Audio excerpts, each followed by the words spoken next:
Welcome back to my channel. आज मी इथे तुम्हाला साबुदाण्याची उसळ बनवून दाखवणार आहे, अगदी सोप्या पद्धतीने आणि एकदम टेस्टी। पहा, मी इथे शेंगदाणे मिक्सीने कच्चेच काढून घेतलेले आहेत।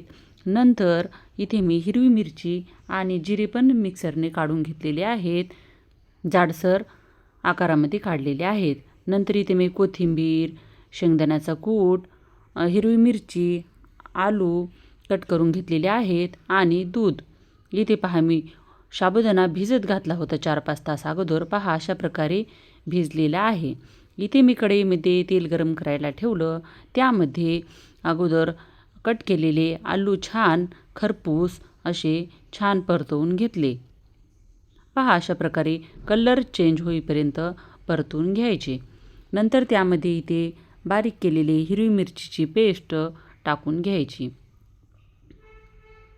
पहा, अशा प्रकारे छान फिरून नंतर मी इथे शेंगदाण्याचा जाडसर काढलेला कूट छान अशा प्रकारे परतवून घ्यायचा, कारण त्यामुळे काय होतं, आपला साबुदाणा चिकट होत नाही आणि खायला पण छान लागतो। पहा, अशा प्रकारे नंतर मी त्यामध्ये इथे मीठ ॲड करते वरून।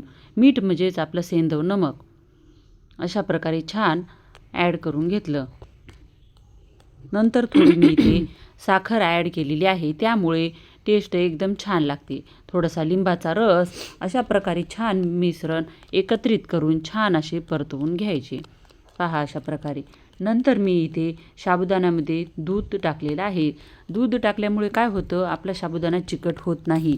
तुम्ही एकदा अशा प्रकारे नक्की ट्राय करा। नंतर मी छान असं फिरवून घेऊन नंतर मी या आपल्या साबुदाण्या टाकून घेते। पहा, अशा प्रकारे छान परतवून घेते। अशा प्रकारेही तुम्ही कधी नक्की ट्राय करा, खूप खायला छान लागते आणि छान सुटसुटीत झालेला आहे, चिकट पण झालेला नाही। नंतर कोथिंबीर टाकून 5 मिनिटं वाफण्यासाठी ठेवते। पहा, अशा प्रकारे आपला साबुदाण्याची उसळ तयार आहे।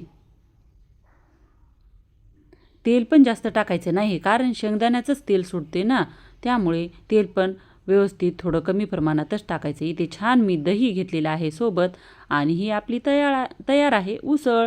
तुम्ही एकदा अशा प्रकारे नक्की ट्राय करा। माझ्या या चॅनलला लाईक, शेअर आणि सबस्क्राईब करा। चला तर मग भेटूयात अशाच एका नेक्स्ट व्हिडिओमध्ये।